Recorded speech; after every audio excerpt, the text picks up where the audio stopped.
Box news ప్రత్యేక హోదాపై మరోసారి కేంద్ర రాష్ట్ర ప్రభుత్వాల తీర్ను తప్పుబట్టారు జనసేన అధినేత పవన్ కళ్యాణ్. పార్లమెంట్ వేదికగా ఇచ్చిన హామీని అమలు చేయకపోతే ప్రజలు కూడా తిరగబడాల్సి వస్తుందని వ్యాఖ్యానించారు. పాలకులు మొండిగా వ్యవహరిస్తే ప్రజలు కూడా తమ మొండితనాన్ని చూపించాల్సి వస్తుందన్నారు.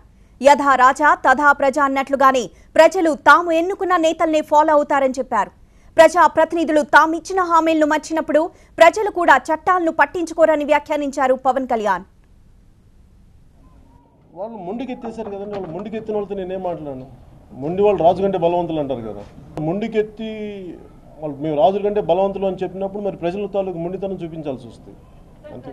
మీరు చట్టసభల్లో మీరు చట్టాలు చేసి ప్రజలను పాటించమంటారు. వాళ్ళు మాటిచ్చి మేము వెనక్కి వెళ్ళిపోతే ప్రజలు ఎలా నమ్ముతారు వాళ్ళని? ప్రజలు ఎందుకు పాటించాలి? మీరే వెనక్కి వెళ్ళిపోయినప్పుడు ఇలాంటి తిరుగుబాటు ధోరణి ప్రజల్లో వస్తుంది. ఎందుకంటే నాయకులు ఎలాగా చట్టసభల్లో ప్రవర్తిస్తారో ప్రజలు దాదాపు అదే క్యారెక్టర్ తీసుకుంటారు. యథా రాజా తథా ప్రజలాగా లీడర్స్ తాలూకు క్యారెక్టర్ని ప్రజలే తీసుకుంటారు. ప్రజలే నాయకులే దాన్ని పాటించినప్పుడు మీరు రేపొద్దున మీరు చేసే చట్టాలని మేము ఎందుకు పాటించాలని ఒక తిరుగుబాటు ధోరణి ప్రజల్లో వచ్చే డేంజర్స్ ఉన్నాయి. అందుకనే చాలా వరకు మనకు అంత కొంచెం ఇష్టరాజ్యంగా ఉంటారంటే మన నాయకుల లోపం కూడా ఉంది. అది మరి వాళ్ళు నిర్ణయించుకోవాలి. చేనేత సమస్యల పరిష్కారం కోసం కృషి చేస్తానన్నారు పవన్ కళ్యాణ్. ఈ అంశంపై పూర్తి అవగాహన తెచ్చుకుని జనసేన మేనిఫెస్టోలో పెడతామని చెప్పారు ఆయన.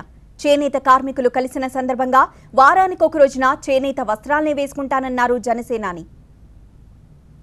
చేనేత అంటే మనకి నా ఉద్దేశం చేనేత అనేది మన జాతి సంపద. అది చాలా అరుదైన కళ. అది అమేజింగ్. దానికి ఆర్టిస్టిక్ స్కిల్స్ ఉన్న కళ. అది అలాంటి కళని దానికి సరైన ప్రోత్సాహాలు ఇవ్వటం, ఆ కళాకారుని గుర్తించడం, వారికి ఏ విధమైన ఆర్థికంగా మనం వాళ్ళకి అండగా ఉంటే వాళ్ళకి ముందుకెళ్తారనేది ఉంది.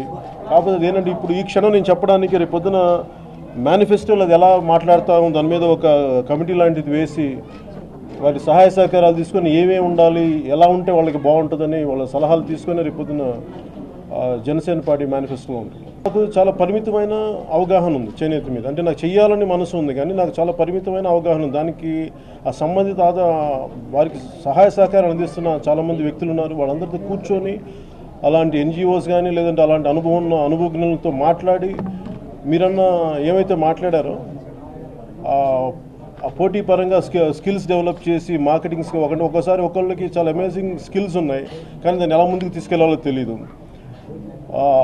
అలాగే ఫ్యూచర్లో మిగతా వాటితో అర్బన్ ఏరియాస్లో కంపీట్ చేయాలన్నా ముందుకు ఎలా తీసుకెళ్లాలని వీటన్నిటికీ ఎలా కావాలనేది ఆ సంబంధిత వ్యక్తులతో కూర్చొని నేను ఒక అవగాహనకి రాగలను. కానీ అంటే ముందు ఏదైనా సరే నేను కొంత ఆచరించి ఏదైనా చెప్తే బాగుంటుంది. అందుకే నేను బ్రాండ్ అంబాసిడర్గా ఉంటానని చెప్పాను.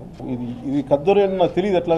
నాకు అలాగే వారానికి ఒకసారి చేనేతను ధరించాలని నేను అనుకుంటున్నాను. కంపల్సరీ చేతితో ఉంది.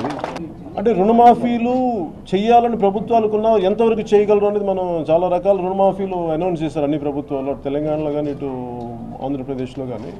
బట్ ఎంతవరకు వాళ్ళు సఫలీకృతులయ్యారో మనం ఒకసారి డేటా చూసే మనం మాట్లాడగలం. కానీ ఇప్పుడు మేబీ ఇంటెంట్ ఉందేమో, మరి ఎంతవరకు సాధ్యపడుతుందో నాకు తెలియదు.